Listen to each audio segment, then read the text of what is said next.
Hey guys, in this video, I'm going to show you how we're prepping our new raised beds that I just built. We're going to be running drip irrigation into these. I'm just going to be capturing them for now and then putting a line in here that I can tie into later. We're going to fill these beds with a mixture of compost and topsoil. So this is our raised bed garden. There's a total of 6 raised beds, 4 of which built this year, which is all the corner ones. And then last year I built these 2, and here's the other 2 beds. So we're gonna be working on setting up drip in these. I never ran drip in these ones last year, so we're gonna be adding it to those as well. I did, however, when I put this gravel pad down 2 years ago, I ran drip irrigation through, and we used to have old raised beds in here before. I'll pop a picture of those on the screen. They were just really tiny, simple ones, which is what all these black poly tubes coming up already we're supposed to run to. So that was all measured for that. Those don't exist anymore, so we need to make some adjustments. So what we're going to do, as you can see, I already cleared out some of the gravel, is I'm going to bring a line up into this bed and then a line up into this bed. I've already dug out where we're going to put the lines in these middle beds, and then we'll be able to just dig under and feed a line into that. All right, I've captured the 2 lines on this side, one for this bed and then one for that bed. And now I'm gonna do the same thing over here. So first I'm gonna cut out this landscape fabric a bit, cut this about where I'm going to cut, or where I'm gonna run that line. And same thing, I'm gonna cut the landscape fabric in here. Okay, now I'm gonna carefully start digging around this fitting here. I remember now this one's actually an elbow, not a T. So this is the end of this line. I'm gonna take the big shovel and put a line right here, or a trench right here. This spot where I'm putting all the old dirt is where the old bed used to be, so we don't have any landscape fabric down right there, nor any intentional gravel. So it works to just place the dirt there for now, and then we can clean it up later. Got a couple inches under here, probably about 6 inches. And then I'm feeling for if any of the metal is protruding outside the wood, and it's pretty much flush. So I don't think I need to do anything to protect it from the metal, just bury it down and it should be good there. I actually want to move some of this dirt here because I need to run the line into this bed on my right. All right, and this is pretty much ready to go for when I run the line. So just a close up here, there's the elbow that I've dug out, and then this is going to be the line for this bed obviously, and then this is going to be the line for this bed over here. So I'm going to do a T fitting there to run there, and then a little extension here, and then I'll probably just elbow this into this bed. All right, so what I have here is an elbow for this side, and then a T for here, and then I have some 3/4 clamps, some extra 3/4 poly line. Also, in case it's too hard, it sometimes helps to use some heat. So this is just a battery operated heat gun. You want to try and make your cut as straight as possible too. So we can get rid of that. I'll cut that fitting out of there later. So we're left here with just the end of this line. I'm going to start by putting a clamp on it. And I'm going to put the T fitting on here. I'm going to actually use a little bit of heat here. You don't want to use too much heat, just enough to make it a little bit more malleable. That line is on. Now we can come in with our little rusty snips here, or clamps, and then crimp down this fitting. And then I'm going to take a small piece of this and cut it for this straight section right here. Just going to roughly measure it here, and then while this is off, it'll be a little bit easier to put this elbow here on when it's not down here, all kind of in an awkward position. And this is one of the blue twist on adapters, so I don't really need any heat on this. Okay, that's on there. Then I'm going to put the clamp on here. Now I'll do the same thing with attaching this to this main line here. This one's probably going to need some heat. It's a bit easier to do this in the summer when all these pipes are warmer, but we are here in the spring. That is on. All right, I'm going to do this line here. I'm going to grab a whole bunch of extra because I just want this sticking out of this other bed here for now, and then I'll cut it to length later. So I'm going to stick this under here, and the way it's curving up, yep, it should already be feeding into the bed, and it is. I'm going to actually just heat it right away, make it a little bit easier on myself because this is really rigid tubing. I'll go a little more heat. There we are. Get yourself a good workout in putting this stuff together. All right, now let's do this one here. Try and cut it straight this time. This one should hopefully be a bit easier because of the twist. I can just kind of twist the line, but it's really kind of formed into the shape of that roll, so even twisting the line might be a little difficult. Let's try and put this on. Oh, that's way easier. All right, nice. I'm gonna twist the line in here so that it's facing up, just make it easier for me. Alrighty, this one is all ready to go. Add this old landscape staple in here. Just got a little dead blow here to knock this in.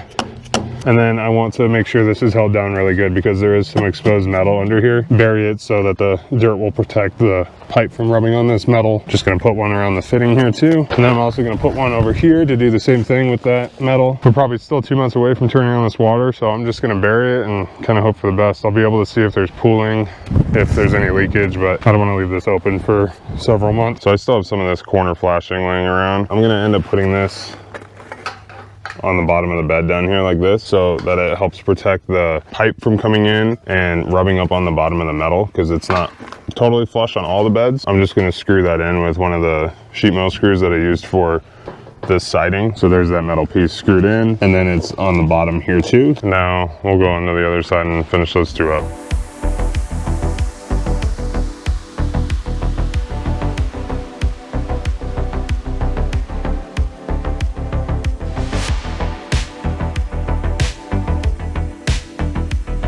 So this is the soil we're going to be using. It's a blend of screen topsoil and compost, 50-50 mix that we got from our local landscape supplier. I'm going to use the Kubota here to fill up these beds. We're going to fill them just straight like we did with these beds. There's a method called the hugelkultur method, which you put plant debris or logs or whatever in the bottom, and then you kind of layer it up. We've done that hugelkultur method before, and it seemed like the beds dried out a lot faster. We've done it several times and all the same results, where these beds didn't really dry out very fast. So we're just gonna fill them full with soil. It works out all right for us and helps retain the moisture, it seems. We're not in an area where we get any sort of consistent rainfall necessarily, so any soil moisture retention we can get is definitely worth it. All right, I'm gonna start filling out these two beds over here then.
Now I need to spread this out in here.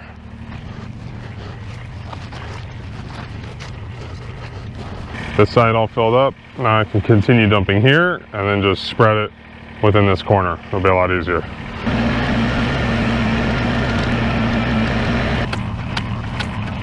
All right, this guy's all filled up. It's looking nice and ready for spring.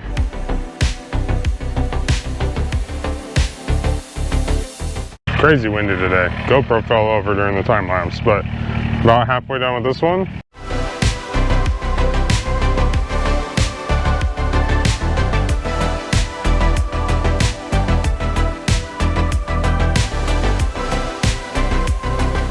All right, this bed's all done. I think probably before we end up planting, I'll bring another 1 or 2 scoops of dirt in here. This will probably settle quite a bit over the next month or 2 before we plant. So we're about all finished here. Ran out of dirt though. As you can see, our pile is empty over there.